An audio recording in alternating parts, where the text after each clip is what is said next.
This is Optimal Health Daily, episode 198. Does loving your body mean you can't want to change it? By Neghar Fonooni of negharfonooni.com. And I'm your narrator, Dr. Neil. Welcome to another edition of Optimal Health Daily, where I read some of the best blogs covering health and fitness, just like an audiobook.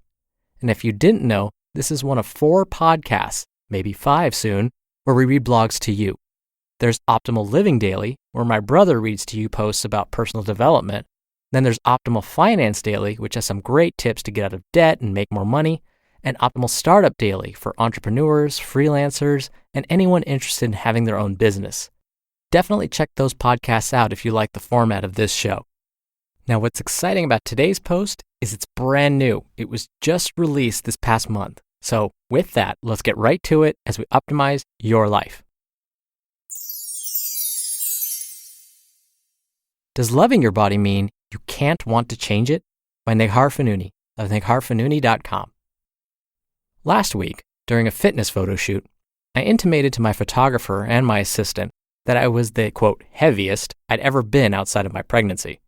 I put heaviest in quotations because I don't actually weigh myself, and I think it's just a placeholder for a variety of descriptions identifying an increase in body fat. Of course, I qualified this statement with the fact that I was 100% okay with being my heaviest and that I didn't try to diet or prep for the shoot in any way. I love my body at all of its various stages and am accepting of the fact that it's a living organism that is always in flux. I didn't feel any less qualified to be doing a fitness shoot or any less beautiful and powerful in my skin than I did when I was super lean and 12% body fat. I posed in a sports bra and shorts, just as I would have if I'd been leaner, because I am committed to transparency, authenticity, and showing up powerfully in my skin, just as I am. I know that I'm more than a collection of body parts, and I've aimed with great zeal to help others acknowledge the same. I never let the shape or size of my body keep me from living my life and doing my thing. I will wear a thong bikini and do a photo shoot whether I am 20 pounds up or down, and I'll do so with the utmost confidence and worthiness. But after I intimated this to my photo shoot companions, I offered an interesting addendum. I said, I think I might want to change it up and focus on losing some body fat. And that's okay too. I'm not adverse to the idea of leaning out a little. You might be thinking, but you're all about body positivity and acceptance. And it's true, I am. In fact, the main crux of my work in the world is helping others come into their power and away from their obsession with their bodies. I don't believe in dedicating all of our resources, time, money, and energy to the pursuit of leanness, and I am completely against the idea of obsessive restriction and orthorexic tendencies. But that doesn't mean I'm against change. That doesn't mean we can't love our bodies and also focus on changing them, should we desire. There's a common misconception within the topic of body positivity that I've been working to dispel. If you've ever struggled with how you feel about your body, or you've dedicated a myriad of resources to changing it, no doubt you've also wrestled with these misconceptions. You see, many would have you believe that love and acceptance of your body equates to a lack of care for your health. Think laziness, as many of the internet bullies have put it, is often considering the driving force behind body acceptance. Body positivity haters believe that the only way to change your body is to hate it, as though an impetus for improvement has to be rooted in a well of shame and disgust. On the other end of the spectrum, hardcore body positivity activists may tout the idea that any form of body change is in direct opposition to acceptance. We can get so caught up in the idea of acceptance that we convince ourselves that any sort of modification to our appearance is unacceptable, that loving and accepting our bodies means that we cannot place any emphasis on aesthetics. We're left feeling like we can't be body positive and simultaneously want to change our bodies, or that the only way to impact change is to hate ourselves through the process. The truth is, they're both wrong. The thing about your body is that, well, it's yours. Only you get to decide what's right for your body, and any changes you make to it are totally dependent upon that. Unfortunately, we're inundated with so much noise when it comes to who we're supposed to be and how we're supposed to show up that we lose our ability to access our own intuition and desires. We're constantly being pulled between these two extremes on the body acceptance spectrum, and it's actually keeping us from showing up in our power. What matters most isn't whether or not you want to change your body, it's why. This is why being body positive is a crucial aspect of wholehearted living. It roots us in worthiness and allows us to make decisions for ourselves based on that worthiness, and empowers us to know the why behind our choices and keeps us from doing things that aren't serving us. Making changes to your body can be both fun and challenging, provided that change doesn't stem from a notion of unworthiness. When we embark upon a journey of change, whether it's losing body fat, building muscle, dyeing our hair, getting a tattoo, or waxing our bikini line, the most important question to ask is why. If we think that this change will make us more worthy of love, success, connection, or belonging, chances are we've got some things to unpack. In that unpacking, we may find there are deeper issues that won't be solved by changing our aesthetics. This is hard and hardy work, and it's what helps us reclaim our worthiness and power.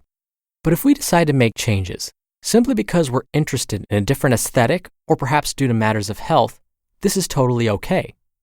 If we wholly accept that making these changes won't make us any more worthy because our worthiness cannot be quantified or qualified, then we can actually enjoy the process of body transformation.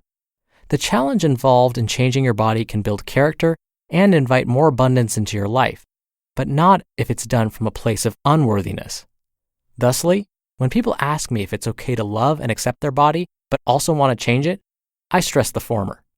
Love and acceptance are a wonderful foundation from which to invite change, and I truly believe that this approach is more sustainable and realistic than changing from a place of self-loathing and perceived unworthiness.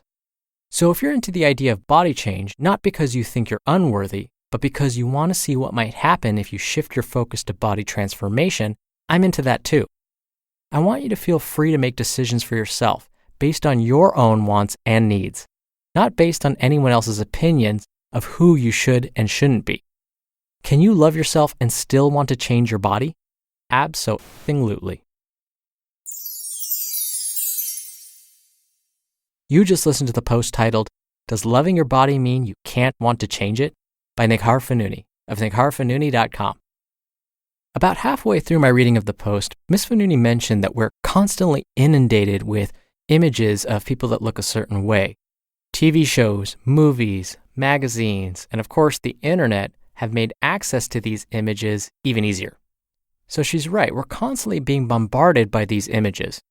Okay, so what? What difference does that make? Well, what we're finding through a lot of good data is that when we see something over and over and over again, we tend to like it more. So if we're constantly being bombarded by images of folks that look a certain way, models that look very, very thin, for example, then over time, we all will tend to like that image more, and therefore more likely to want to look like that too. Human beings are funny like that. What can I say? And so, as Ms. Fonooni mentioned, if you can stop for a moment, take a step back, and think about your own personal goals, your own health and wellness goals, along with what you want your body to look like, then hopefully you can make a better decision about the choices you need to make in your own lifestyle to achieve those goals you've set for yourself. Before I go, just a quick reminder. If you like the format of this show, check out Optimal Living Daily to learn more about habit building, minimalism, mindfulness, productivity, and more. That show is hosted by my brother. Then there's Optimal Finance Daily to learn more about personal money management in non-technical terms.